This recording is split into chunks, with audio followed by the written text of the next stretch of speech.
Ada beberapa prinsip, beberapa kaidah dasar yang perlu kita perhatikan. Dan ini diajarkan oleh Nabi dalam sebuah doa yang sangat indah, yang menjadi pilar-pilar penting jika memang hati kita, qalbu kita, merindukan ketenangan dan kedamaian. Apa aja itu? Suatu hari ada salah seorang sahabat yang mengadu kepada Rasulullah. Wahai Nabi, kenapa ya kok hatiku penuh dengan kegelisahan? Kenapa ya Nabi, sepertinya aku tuh nggak bisa tenang, banyak gelisahnya, banyak resahnya. Kemudian Rasulullah Muhammad SAW mengajarkan sebuah doa yang sangat indah bagi saya, teman-teman. Doa ini sangat indah karena dalam urutan demi urutan, dalam kalimat doa ini itu merangkum banyak sekali teori-teori penting untuk pencarian kedamaian. Jadi ini doa yang diajarkan Nabi, sekaligus Rasul itu ingin mengisyaratkan beberapa rumus, pilar, kaidah, prinsip untuk menemukan jiwa yang tenang, hati yang damai. Bagaimana doanya? Rasul mengajarkan sebuah doa yang sangat indah. Allahumma inni as'aluka nafsan bika mutmainnah tu'minu biliqa'ik wa tarda biqada'ik wa taqna'u bi'ata'ik. Teman-teman sekalian, ini doa indah banget buat saya. Yang pertama, mari kita pahami terjemahannya. Allahumma inni as'aluka nafsan bika mutmainnah. Ya Allah, karuniakanlah kepadaku jiwa yang tenang. Ini pembuka doa. Dan Rasulullah ingin mengingatkan kita, kalau memang kita cari ketenangan, maka mintalah ketenangan itu kepada Allah. Huwallazi anzala sakinah fi qulubil mu'minin. Karena tidak ada yang bisa membuat kita tenang, yang bisa membuat batin kita damai, kecuali hanya Allah, Rabb semesta. Ketenangan itu datangnya dari Allah, bukan dari yang lain. Maka mintalah kepada Allah. Itu kaidah yang pertama. Dan setelah permohonan ini, Rasul mengisyaratkan ada 3 pilar ternyata yang akan membuat kita menemukan inner peace. Yang pertama, tu'minu biliqa'ik. Jiwa yang yakin bahwa ujung perjalanan hidupnya adalah bertemu dengan Allah. Saya menyebutnya clarity of purpose. Ketika seseorang sudah punya purpose yang mantap, tujuan hidup yang jelas, maksud hidup yang clear, Allah pada akhirnya. Bisa direnungkan teman-teman sekalian. Ketika ini terinstal dalam jiwa kita akan menemukan ketenangan. Yang kedua, wa tarda biqada'ik. Jiwa yang ridha terhadap apapun yang Allah tetapkan. Atau dalam bahasa lain saya menyebutnya acceptance, self-acceptance. Seseorang itu nggak mungkin bisa menemukan ketenangan kecuali dia lewat pintu ini, pintu yang disebut dengan ridho. Dan orang itu akan mudah ridho ketika dia berharap diridhoi sama Allah. Yang ketiga, wa taqna'u bi'ata'ik. Apa itu? Kondisi jiwa yang merasa cukup, merasa puas dengan apa yang Allah bagikan. Kalau istilah saya, sense of satisfaction. Banyak orang yang jauh dari ketenangan karena dia nggak punya rasa puas, rasa cukup atas karunia yang begitu banyak sebetulnya yang telah Allah anugerahkan dalam hidupnya. Maka ini 3 pilar penting, 3 kaidah penting dalam inner journey kita. Menemukan maksud hidup, menemukan rasa ridho di hati, dan menemukan rasa cukup, rasa puas dalam setiap episode kehidupan yang Allah pergilirkan untuk kita. Mari kita bahas satu persatu. Yang pertama adalah apa yang saya sebut dengan clarity of purpose. Tu'minu biliqa'ik. Ini penting teman-teman sekalian. Hidup kita jadi penuh dengan kegelisahan, dada jadi sempit, jauh dari kedamaian. Karena jangan-jangan memang maksud hidup kita bukan Allah. Kita masih punya harapan kepada yang lain selain kepada Allah. Nah, ini yang membuat akhirnya ketenangan itu seakan-akan pergi menjauh. Saat yang dituju itu penilaian orang, yang kita tuju itu pengakuan orang lain, yang kita tuju itu penghargaan orang lain. Padahal apa pentingnya itu semua? Walaupun mungkin secara psikologis kita itu punya kebutuhan dasar. Saya sebut dengan P3K. Apa itu P3K? Pengakuan, penghargaan, perhatian, kasih sayang. Ini kebutuhan dasar kita secara psikologis. Kita butuh ini. Kita butuh diakui, diperhatikan, ya, dihargai, disayangi. Tapi akan sangat terasa lelah luar biasa saat semua kebutuhan ini kita sandarkan kepada selain Allah. Maka tu'minu biliqa'i, clarity of purpose, itu menjadi kunci awal, pilar pertama. Kalau kita pengen mantap menemukan ketenangan hakiki, jangan sekali-kali meletakkan harapan kebahagiaan kita di mulut orang. Jangan menyerahkan kendali kebahagiaan kita kepada orang lain. Kita akan merasakan lelah yang luar biasa. Ada dua pertanyaan sebetulnya yang ini bisa memacu kita untuk menemukan hakikat dari prinsip yang pertama ini. Sederhana. Dua pertanyaan ini pertanyaan yang sederhana dan mungkin bisa langsung kita jawab secara teori, tapi jangan buru-buru dijawab. Biarkanlah hati yang menjawab. Apa dua pertanyaan itu? Untuk apa? Untuk siapa? Saya ulang sekali lagi. Untuk apa? Untuk siapa?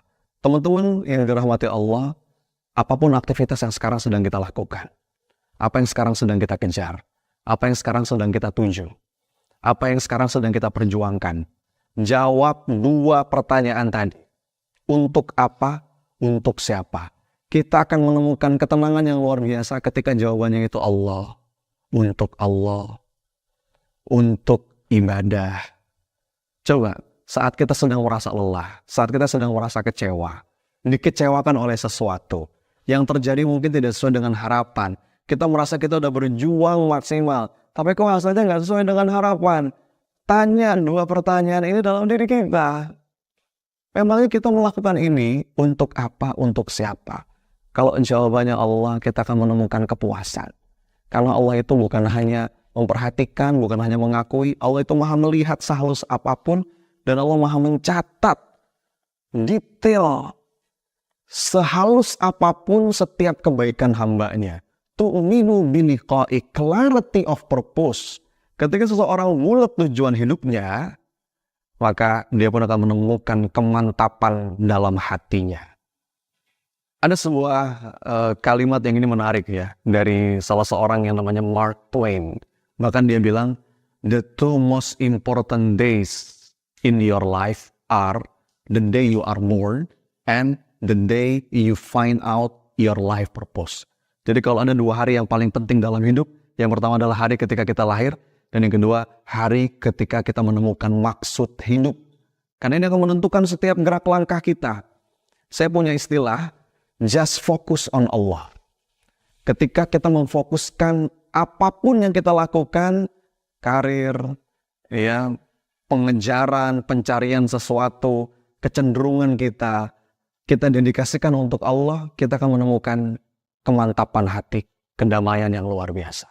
Maka teman-teman sekalian, kembali lagi, untuk apa, untuk siapa? Ini dua pertanyaan yang akan mengantarkan kita menghujamkan prinsip pertama ini. Ilahi anta maksudi wa ridhaka matlubi. Ya Allah, Engkaulah maksud tujuan hidupku dan ridho-Mu yang aku harap. Ketika motif dari setiap apa yang kita lakukan adalah ini, maka kita akan mantap dan tenang, damai yang kita rasa. Bahkan kata Nabi SAW dalam sebuah hadis, ketika seseorang menjadikan dunia sebagai tujuan utamanya, maka Allah akan mencerai-beraikan urusannya. Dibikin ruwet, dibikin susah. Dan waja'ala faqrahu baina ainai, dan Allah akan menjadikan rasa kurang terus dalam setiap urusan hidupnya. Sudah punya satu kurang, punya ini kurang, punya itu kurang. Itulah efek samping yang akan dirasakan seseorang saat dia memang menjadikan tujuan hidupnya adalah dunia. Tapi siapapun yang menjadikan tujuan hidupnya adalah Allah, niat utamanya adalah akhirat, maka Allah akan menghimpunkan urusannya. Dibikin mudah, dibikin simple, Allah akan memberikan petunjuk, Allah akan membuka jalan keluar bahkan dari arah yang tidak diduga, dan Allah akan menjadikan kekayaan di dalam hatinya. Waja'ala ghainahu fi qalbi. Allah akan bikin dia cukup.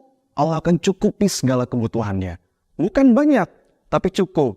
Dan yang paling kita butuhkan itu bukan banyak memang, tapi cukup. Karena banyak belum tentu cukup. Banyak itu nggak terukur. tapi cukup itu adalah sesuatu yang memang Allah sentuh dengan keberkahan. Dan itu akan kita rasa saat kita bisa menjawab pertanyaan, untuk apa, untuk siapa. Jadikanlah Allah sebagai maksud hidup kita, clarity of purpose. Mari kita cek niat hati kita. Mari kita evaluasi motif dari apa yang kita lakukan. Benarkah untuk Allah? Untuk apa? Untuk siapa? Jangan sampai motif kita adalah, kembali lagi, ingin mencari pandangan orang, perhatian orang. Karena ada sebuah kalimat yang ini membuat saya cukup menghujam jiwa ya, dari salah seorang ulama. Kata beliau begini, seandainya engkau tahu betapa cepatnya orang melupakanmu setelah engkau wafat, maka engkau tidak akan sudi mencari ridho siapapun. Teman-teman yang dirahmati Allah, hari ini kita meninggal, besok lusa orang terlupa sama kita. Betul ya? Terus untuk apa? Kita sibuk mencari ridho manusia. Pastikan fokus utama kita saat kita melakukan apapun, semoga ya Rabb engkau lihat, semoga ya Allah engkau catat, semoga ya Allah engkau nilai dan engkau terima apa yang hamba lakukan. Untuk apa? Untuk siapa? Jawab dua pertanyaan itu agar jelas, clarity of purpose. Kita punya prinsip pertama ini dalam hidup. Tu'minu biliqa'ik. Prinsip kedua, dalam perjalanan kita inner journey ya, ke dalam diri menemukan ketenangan, kedamaian adalah wa tarda biqada'ik. Kata Nabi, jiwa yang ridho terhadap apapun yang Allah tetapkan dalam hidupnya. Sebagaimana yang tadi sudah saya sebutkan, seseorang itu akan mudah ridho saat dia yakin zat yang menetapkan takdir hidupnya adalah zat yang maha baik. Allah itu maha adil, gak mungkin zalim. Allah itu maha benar, gak mungkin keliru. Allah itu maha bijaksana, gak mungkin sembarangan. Dan di atas itu semua, Allah adalah Ar-Rahman Ar-Rahim. Dialah zat yang maha pengasih dan maha penyayang. Jadi ketika seseorang punya keyakinan ini, sahabat yang dirahmati Allah, dia bisa menyikapi setiap keadaan dengan hati yang damai. Bahkan dia bisa menemukan keindahan dalam setiap takdir kehidupan. Begitu kata Imam Ibnul Qayyim Al-Jauzi. Ada sebuah kalimat yang sangat indah dari Sayyidina Umar Ibn Khattab. Beliau bilang begini, aku gak peduli atas keadaan susah atau senangku. Kenapa? Karena aku gak tahu mana yang lebih baik bagiku. Kadang-kadang kita dengan mudah menilai dan menghakimi satu episode kehidupan. Sesuatu yang kita nggak suka, kita anggap ini nggak baik. Sesuatu yang kita suka, seringkali kita anggap ini baik. Padahal belum tentu. Kata Allah dalam Quran, boleh jadi engkau condong pada sesuatu, engkau cenderung pada sesuatu, engkau suka terhadap sesuatu, padahal itu buruk bagimu, atau sebaliknya. Engkau nggak suka terhadap sesuatu, padahal itu lebih baik bagimu. Maka orang-orang beriman itu selalu bisa berbaik sangka. Dia selalu bisa menemukan makna dalam apapun yang terjadi di hidupnya. Kita mungkin nggak bisa mengubah kenyataan, tapi kita selalu bisa mengubah cara kita memandang kenyataan. Saat ada sebuah keadaan, sebuah kejadian yang kita anggap tidak menyenangkan, menimpa hidup kita, maka yakini semua keadaan dan kejadian terjadi atas izin Allah. Semua ada hikmahnya dan semua pasti baik pada akhirnya. Camkan itu baik-baik, teman-teman yang dirahmati Allah. Ketika seseorang bisa menyikapi setiap keadaan dengan mindset seperti tadi, maka dia pun akan merespon dengan cara yang tepat, dengan hati yang tenang, hati yang bahagia, jiwa yang damai, melakukan sesuatu dengan ketenangan, pada akhirnya hasil yang baik untuknya. Maka nggak heran kalau Rasulullah mengatakan, ajaban li amril mu'min, inna amrohu kullahu khair. Bagi orang yang beriman itu semua urusan baik, nggak ada yang buruk. In asobathu syarra'u syakara, fakanat khairul lahu, wa in asobathu dharra'u sabara, fakanat khairul lahu. Kalau dia dapat yang enak, dia bersyukur, dia berterima kasih kepada Allah atas itu, maka itu jadi kebaikan. Tapi ketika dia dapat yang mungkin nggak enak, dia ridho, dia bersabar, dia berusaha menemukan hikmahnya, dan pada akhirnya baik untuknya. Berikutnya, seringkali yang membuat seseorang itu nggak ridho saat dia kehilangan sesuatu yang dia rasa itu miliknya. Padahal coba tanya lagi dalam diri kita, sahabat sekalian. Sebetulnya apa yang kita punya ini milik siapa? Pada hakikatnya kita nggak pernah memiliki apapun. Karena Allah nggak pernah ngasih kita hak milik. Allah hanya memberikan kita hak guna pakai. Seseorang yang sadar bahwa semuanya adalah titipan, dia akan lebih ringan jika memang ada sesuatu yang perlu terlepas dari hidupnya. Dia akan mudah letting go. Dengan keimanan, dengan tawakal yang utuh, dia mudah melepas apa-apa sesuatu yang sudah semestinya dilepas. Dia tidak menderita karena melekat terhadap sesuatu. Pertanyaan milik siapa, dari siapa, terjadi atas izin siapa, itu akan membuat kita mudah ridho. Bahkan kata para ulama, sahabat sekalian, terkadang ibadah hati yang ridho ini Allah bobot lebih berat dibandingkan ibadah zahir. Ada orang yang mungkin ibadah zahirnya biasa-biasa saja, yang wajib dia kerjakan, yang sunnah standar. Tapi ternyata seorang hamba ini punya kedudukan mulia di sisi Allah lantaran apa? Hatinya tuh ridho. Terkadang hati yang ridho itu bisa lebih berat dibandingkan sholat malam, bisa lebih berat dibandingkan puasa sunnah, bisa lebih berat dibandingkan umroh. Karena ketika seorang hamba punya hati yang ridho, dia nggak berkeluh kesah, dia bisa melihat setiap keadaan dengan bahagia, dengan damai, besar kemungkinan Allah pun ridho kepadanya. Wa tarda biqadaik. Ini prinsip yang ketiga, jiwa yang ridho, jiwa yang penuh penerimaan. Sebagai tambahan, teman-teman sekalian, ada sebuah kalimat yang sangat indah dari Syekh Ibnu Athaillah As-Sakandari dalam kitab Al-Hikam. Beliau mengatakan, ujian itu akan terasa ringan ketika kita memahami dan menyadari bahwa zat yang menetapkan takdir atas hidup kita adalah zat yang maha baik. Dengan begitu, kita sadar seberat apapun kondisi hidup, bahwa pada hakikatnya ini adalah sentuhan kasih sayang Allah. Yang dengan ujian itu dosa kita gugur. Yang dengan ujian itu derajat seseorang diangkat. Bahkan kata para ulama, jikalau bukan karena musibah dan ujian dalam hidup, maka sebagian besar dari kita akan datang pada hari kiamat dalam keadaan pailit. Jadi ternyata sentuhan ujian, musibah yang kita anggap berat, sejatinya itu adalah sentuhan kasih sayang Allah. Saat mindset kita seperti itu, kita bisa melihat semuanya dengan indah. Wa tarda biqadaik. Prinsip yang ketiga, dalam kaidah inner journey ini, untuk bisa menemukan kedamaian dan ketenangan hati adalah wa taqna'u bi'ataik. Jiwa yang merasa cukup dengan apapun yang Allah bagikan. Ini penting, teman-teman sekalian. Karena memang pada dasarnya kita tuh nggak pernah ngerasa cukup.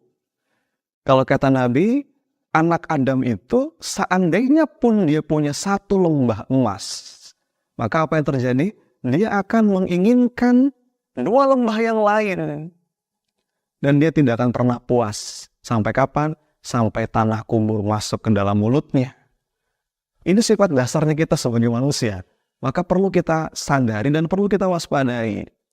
Padahal umur kita nggak berapa lama.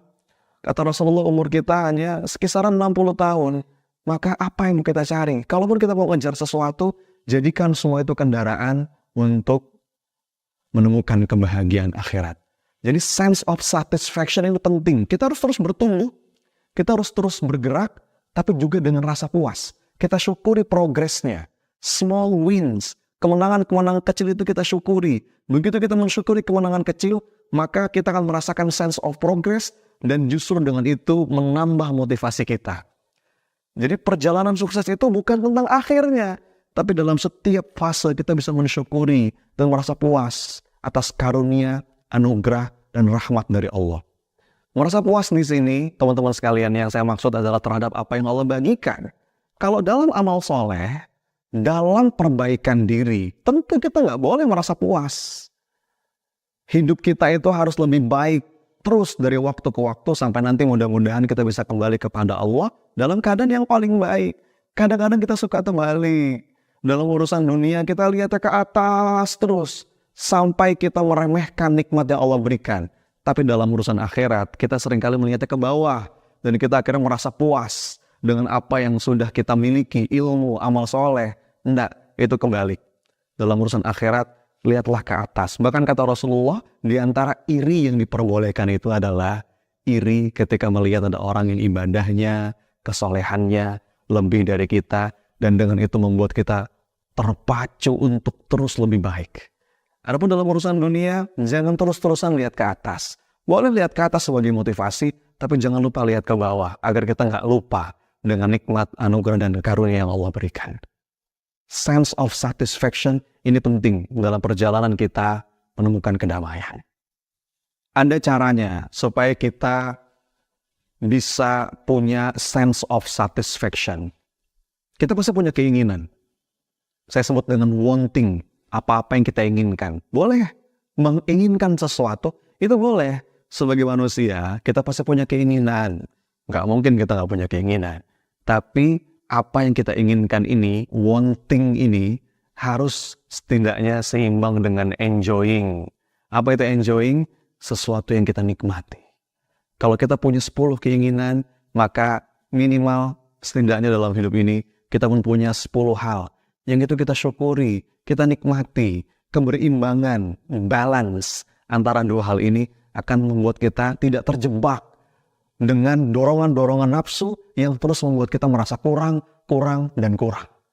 Maka boleh ingin sesuatu, kejar apa yang Anda inginkan, tapi iringi dengan hal-hal yang perlu Anda ingat, nikmat-nikmat Allah yang juga begitu banyak. Keseimbangan antara dua hal ini akan membuat kita menjadi sosok yang tetap bergerak, tapi dengan hati yang damai. Sense of satisfaction. Maka 3 kaidah itu teman-teman sekalian menjadi pegangan kita dalam prinsip inner journey, perjalanan hati untuk menemukan kedamaian.